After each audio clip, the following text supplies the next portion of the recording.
अस्सलाम वालेकुम dear students, it's Muzaffar online academy और आज हम चैप्टर नंबर 4 का lecture number 4 topic centre of gravity को डिस्कस करने वाले हैं। सेंटर ऑफ ग्रेविटी क्या होता है, इरेगुलर और रेगुलर ऑब्जेक्ट्स क्या होते हैं और हम सेंटर ऑफ ग्रेविटी को किस तरह से डिफ़ाइन कर सकते हैं और ये सेंटर ऑफ ग्रेविटी का पढ़ने का मकसद क्या है, इसका एम क्या है, हम ये क्यों पढ़ते हैं। आज यही सब कुछ हम अपने इस टॉपिक के अंदर कवर करने वाले हैं। सेंटर ऑफ ग्रेविटी क्या है डियर स्टूडेंट्स, आपके सामने देखें, ये येलो कलर से हाईलाइट जो हुई हैं ये डेफिनेशंस हैं। The centre of gravity is a theoretical point in the body where the body's total weight is thought to be concentrated. इसका मतलब क्या है, इसका मतलब ये है कि हर एक ऑब्जेक्ट में एक ऐसा पॉइंट होता है जहां पर ऑब्जेक्ट का टोटल वेट लाई करता है। आइए उसको मजीद पढ़ते हैं। It is important to know the center of gravity because it predicts the behavior of a moving body.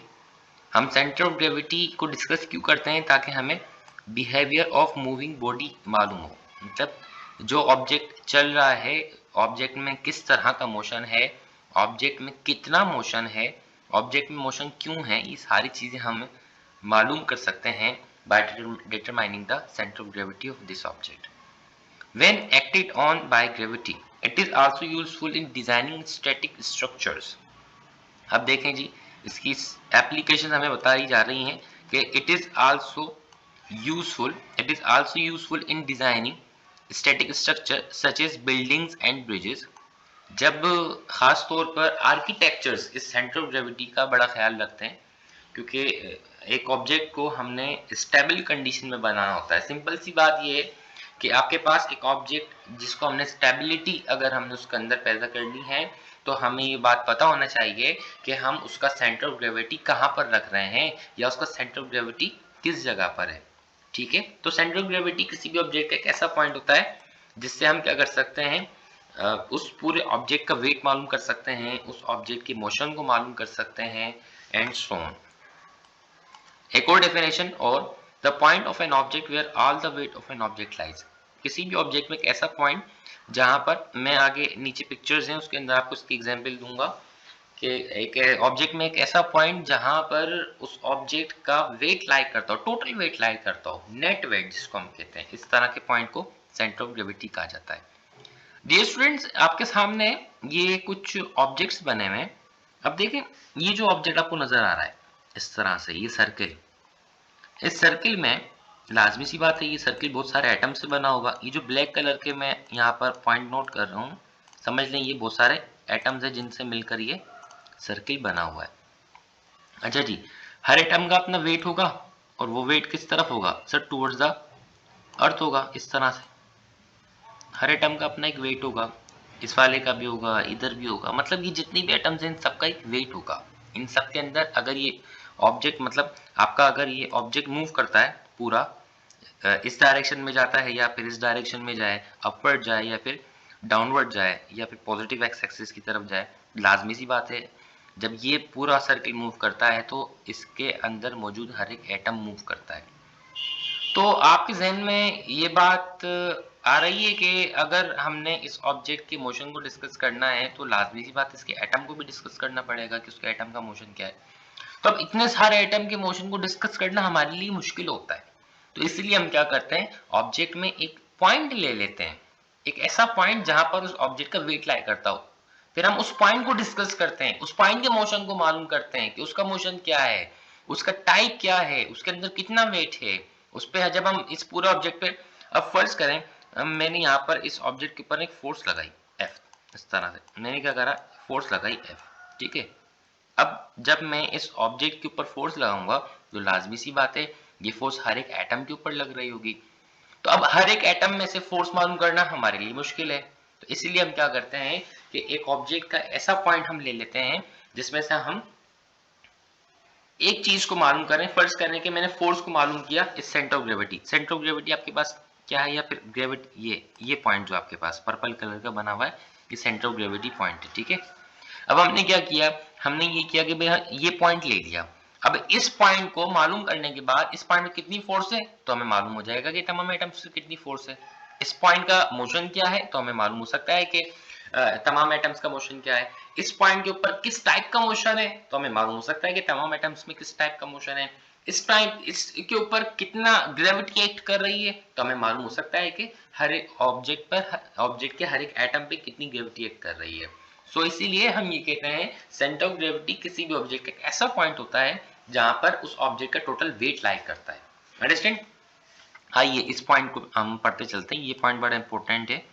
देखिए, in a uniform gravitational field the centre of gravity is identical to the centre of मास।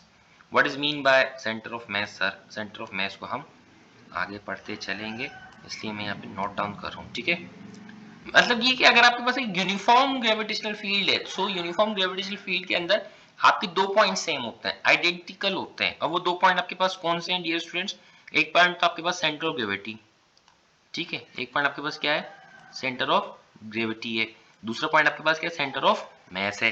तो uniform gravitational field के अंदर ये MCQs में आपके आ सकता है, uniform gravitational field के अंदर किसी भी ऑब्जेक्ट का centre of gravity, centre of mass same होता है, डिफरेंट होता है? तो आपने कहना है कि वो सेम होता है। आइए, अच्छा यूनिफॉर्म ग्रेविटेशनल फील्ड कहाँ पर होती है और नॉन यूनिफॉर्म कहाँ होती है, मैं आपको आगे बताता चलूंगा। Yet these two points do not always coincide। अच्छा, इसमें ये भी लिखा हुआ है कि भाई ये जो दो पॉइंट्स होते हैं ये हमेशा coincide नहीं करते हैं। जैसे कि फॉर द मून, अब इसमें एक एग्जांपल दी हुई है, for the moon the centre of mass is very close to its geometric centre. मतलब आप फर्ज करें आपके पास अगर ये एक मून है इस तरह से, ठीक है, तो उसमें ये बोला हुआ है भाई मून का सेंटर ये है, इस तरह से ये सेंटर है, तो इसका सेंटर ऑफ मास अगर हम यहाँ पे लें तो इसका सेंटर ऑफ मास कहां पर है, तो सेंटर ऑफ मास इसका इसके सेंटर में, ठीक है।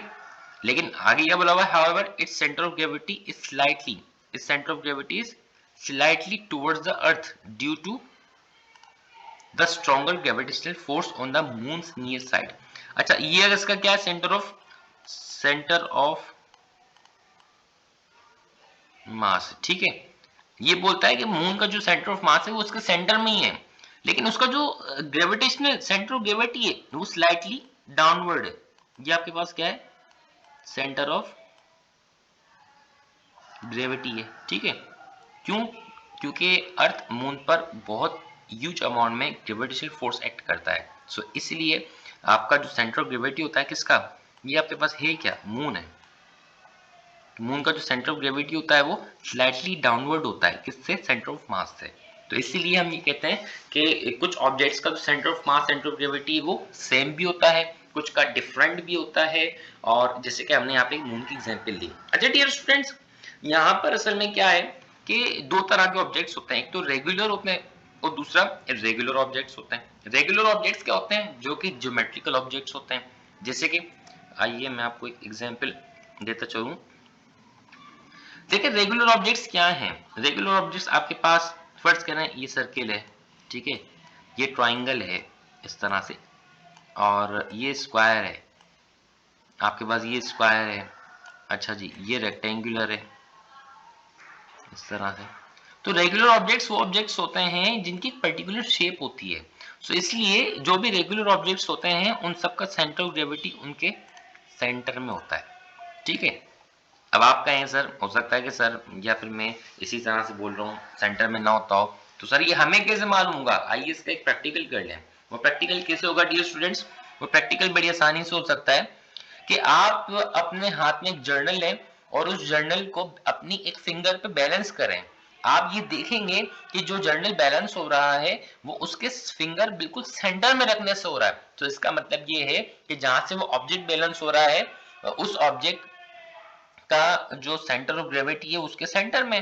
तो इसलिए हम ये कहते हैं कि जो आपके पास पर्टिकुलर शेप वाले ऑब्जेक्ट्स होते हैं जो कि ज्योमेट्रिकल ऑब्जेक्ट्स होते हैं उनका सेंटर ऑफ ग्रेविटी बिल्कुल उनके सेंटर में ही होता है, ठीक है। आइए आगे चलते हैं।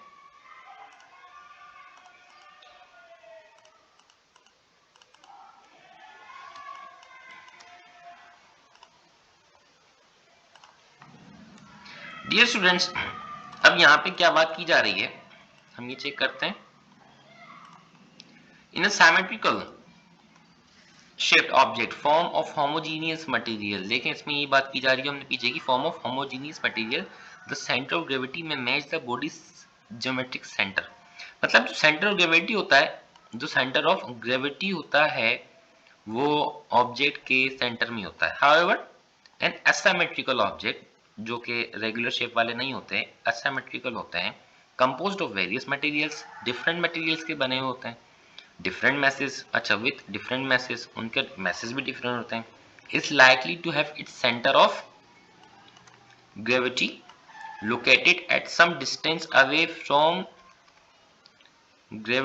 located at some distance away from its geometric center। इसका मतलब ये है कि आपके पास जो इर्रेगुलर ऑब्जेक्ट्स होते हैं, जिनकी एग्जांपल मैंने आपके नीचे पिक्चर में दी हुई है, जैसे ये इर्रेगुलर ऑब्जेक्ट है, ये इर्रेगुलर ऑब्जेक्ट है आपके पास, ठीक है। इसी तरह से ये इर्रेगुलर ऑब्जेक्ट, इसकी कोई पर्टिकुलर शेप्स नहीं है। तो आप यहाँ देख सकते हैं कि जो इरेगुलर ऑब्जेक्ट्स होते हैं उनको जो सेंटर ऑफ ग्रेविटी होता है, जैसे कि ये इसका सेंटर ऑफ ग्रेविटी है, ये इसका सेंटर ऑफ ग्रेविटी है, और ये इसका सेंटर ऑफ ग्रेविटी है। तो जो centre of gravity irregular objects का होता है वो इनके सेंटर से दूर होता है, इनके सेंटर में नहीं होता। अच्छा जी, आगे क्या बोलता है ये, इन hollow bodies or irregularly shaped object bodies the center of gravity lies at a point external to a physical material। hollow bodies का क्या मतलब है, जैसे कि आपका रिंग, आइए हम यहाँ समझते हैं इसको। ये आपका रिंग है, जैसे आपके पास रिंग होता है, रिंग बड़ा अजीब है, जैसे ये रिंग है, ठीक है। अब इस रिंग का सेंटर ऑफ ग्रेविटी कहाँ होगा सर, इस रिंग का सेंटर ऑफ ग्रेविटी भी इसके सेंटर में ही होता है। क्लियर हो गया। आपके पास जो रिंग होती है जिसको हम अक्सर एंगेजमेंट्स में पहनाते हैं, उसका सेंटर ऑफ ग्रेविटी कहाँ होता है, उसके सेंटर में ही होता है। सो इसलिए यहाँ पे लिखा हुआ है कि the irregular shape in hollow bodies or irregularly shaped bodies the center of gravity lies at a point external to the physical material। मतलब ये जो फिजिकल मटेरियल होता है, ये फिजिकल मटेरियल है ना, ये आपके पास कौन सा मटेरियल है, फिजिकल मटेरियल है। तो फिजिकल मटेरियल वो मटेरियल जिसको हम टच कर सकते हो, लेकिन क्या रिंग के मीन्स के सेंटर में हम कोई चीज टच कर सकते हैं, नहीं कर सकते। तो इसलिए कहते हैं कि आपका फिजिकल मटेरियल के अलावा भी सेंटर ऑफ ग्रेविटी ऑब्जेक्ट्स का हो सकता है। तो आइए अब हम आगे चलते हैं सेंटर ऑफ मैस पर। सेंटर ऑफ मैस क्या होता है, देखिए जी, येलो से हाईलाइट की हुई क्या है definition, centre of mass of a body और सिस्टम, किसी भी सिस्टम का या किसी भी बॉडी का सिस्टम क्या होता है वो भी मैं आपको समझाऊंगा। System of a particle is defined as a point at which the whole of mass of the body or all the masses of a system of particle appear to be concentrated। क्या बोल रहा है, ये बोलता है भाई कि फर्ज करो आपके पास ये डिफरेंट ऑब्जेक्ट्स नजर आ रहा है आपको, जैसे ये है सिलेंडर है, ठीक है, ये ट्राइंगल, ये सर्किल है, ये स्क्वायर और ये रेक्टेंगुलर है। इसमें ये इसको बोलता है कि जैसे मैंने आपको पीछे एग्जांपल दी कि आपके पास ये जो सर्किल है, ये सर्किल डिफरेंट एटम से बना हुआ है। हर एक एटम के पास अपना मैस है, बिल्कुल है सर। क्या हम तमाम एटम के अच्छा, अब हमें क्या करना है भाई, इस पूरे सर्किल का मैस कैलकुलेट करना है, तो हम मैस कैसे कैलकुलेट करेंगे, लाजमी सी बात है सर। क्या इस एटम का अलग अलग मैस कैलकुलेट करेंगे, नहीं, हम तो अलग अलग तो नहीं कर सकते। तो भाई इस सर्कल में एक ऐसा पॉइंट है जिसका मैस कैलकुलेट करने से हमें इन तमाम एटम का मैस कैलकुलेट कर सकते हैं, पता लगाया जा सकता है। तो उसी पॉइंट को हम कहते हैं सेंटर ऑफ मैस। तो सेंटर ऑफ मैस किसी भी ऑब्जेक्ट का एक ऐसा पॉइंट होता है डियर स्टूडेंट्स, जहां पर उस ऑब्जेक्ट का टोटल मैस लाई करता है। इस तरह के पॉइंट को हम कहते हैं centre of mess. Centre of mass को हम बड़ी प्यारे तरीके से बैलेंस कर सकते हैं, और वो कुछ प्रैक्टिकल्स में आपको इंशाल्लाह आज करके भी दिखाऊंगा। In physics we can say that, physics में अब देखिए जी, यहां से हम स्टार्ट करते हैं इसको। In physics we can say that the centre of mass is a point at the centre of distribution. कहां पर होता है, at the centre of the distribution of mass in space, also known as balance point. Centre of mass को क्या कहा जाता है, balance point भी। Where in the weighted relative position of the distributed mass has a sum of zero। ठीक है, in simple words, आसान लफ्जों में, the centre of mass is a position that is relative to an object. मतलब centre of mass एक ऐसी position होती है जो कि ऑब्जेक्ट से रिलेट होती है या ऑब्जेक्ट का तमाम मैस वहां पर लाई करता है, ठीक है। We can say that it is the average position of all parts, क्या है ये, ऑफ द सिस्टम, और it is the mean location of a distribution of mass in space. मतलब ये कि अगर आप किसी भी ऑब्जेक्ट का, जैसे कि ये सेंटर ऑफ मास है, ठीक है, अब आपने क्या किया भाई, इस पॉइंट का, जिस पॉइंट को मैंने सर्किल किया है, इस पॉइंट का सेंटर ऑफ मास आपने मालूम कर लिया, तो आपको इस पूरे ऑब्जेक्ट का सेंटर ऑफ मास मालूम हो सकता है। इसी पॉइंट को हम सेंटर ऑफ मास कहते हैं किसी भी ऑब्जेक्ट का। It is a point where force is usually applied that results in linear acceleration without any angular acceleration। क्या बोलता है, आइए इसको हम डिस्कस करते हैं। ये बोलता है कि फर्ज करें आपके पास ये एक सर्किल है, ठीक है, आपके पास ये सर्किल है और इस सर्किल पर आपने फोर्स लगाई F इस तरह से। अब डिफरेंट एटम्स होंगे इस तरह से मुख्तलिफ जगहों पर, लाजमी सी बात है जब आप इस पर, इस ऑब्जेक्ट पर फोर्स लगाएंगे तो ये फोर्स हर एक एटम पर अप्लाई होगी। ये पॉइंट आपका सपोज कर लें सेंटर ऑफ मास है, क्योंकि हमने ये इर्रेगुलर ऑब्जेक्ट बनाया है।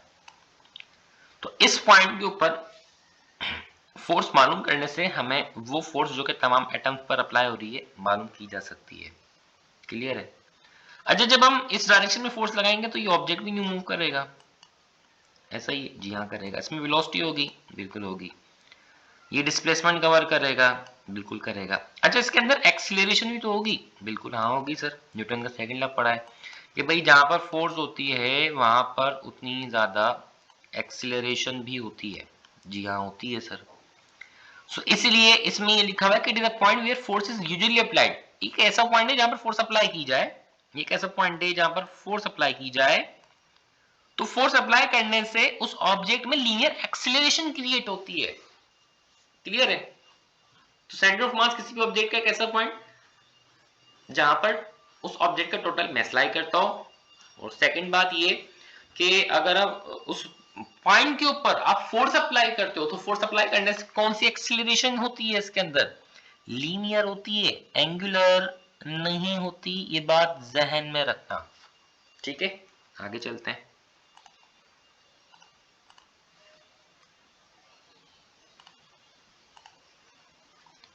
आगे देखें, यहाँ पे मैंने एक एग्जाम्पल आपको दी हुई है कि कॉन्सेप्ट क्या है सेंटर ऑफ मास पढ़ने का।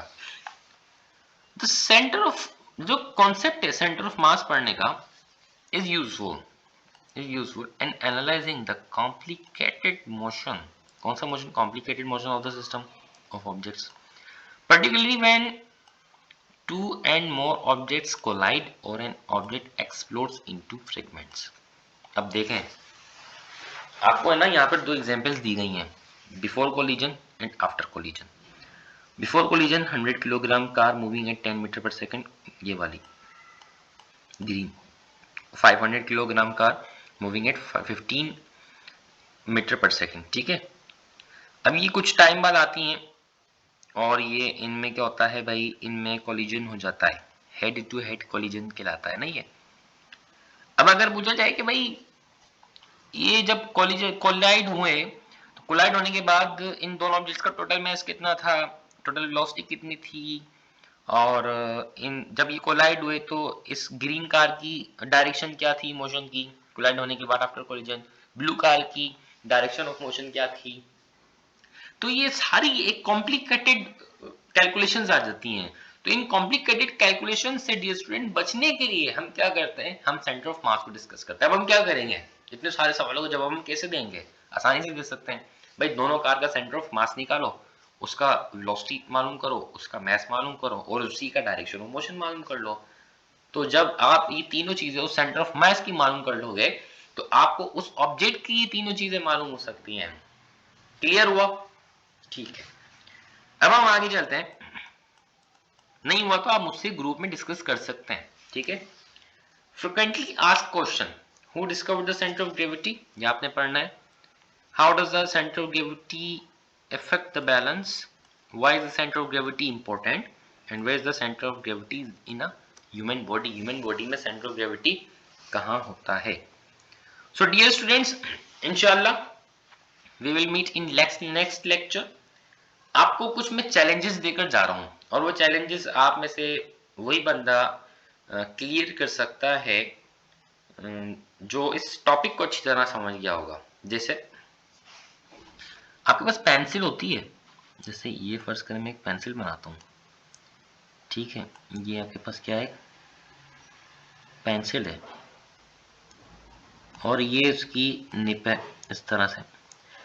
आप क्या इस पेंसिल को इस निप के जरिए अपनी फिंगर पर बैलेंस कर सकते हैं, मीन्स की खड़ा करके दिखाएं? नहीं कर सकते। अच्छा जी, फर्ज करें आपके पास एक सरफेस है और इस सरफेस के ऊपर आपने एक कैन लिया इस तरह से, पेप्सी का कैन है, और इसको खड़ा कर दिया।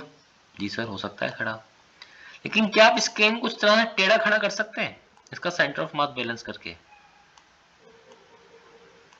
जी, कौन करके दिखाएगा? करके दिखाएं। इस तरह से कर सकते हैं? आप लोग कहेंगे नहीं कर सकते, लेकिन मैं कर सकता हूं। क्या आप 3 मैच स्टिक्स के ऊपर पानी की भारी बोतल बैलेंस कर सकते हैं? आप बोलेंगे नहीं कर सकते, लेकिन मैं कहता हूं कि कर सकते हैं। So dear students, centre of gravity और सेंटर ऑफ मास बैलेंस करके हम बहुत सारे प्रैक्टिकल एक्सपेरिमेंट कर सकते हैं। पहले आप लोग मुझे करके दिखाएं, वीडियो के शॉर्ट्स बना के भेजें, फिर मैं आपको इंशाल्लाह एक वीडियो बना के भेजूंगा जिसमें ये सारे प्रैक्टिकल्स परफॉर्म किए हुए होंगे। सो अल्लाह हाफिज, टेक केयर ऑफ योरसेल्फ, इंशाल्लाह we will meet in next lecture.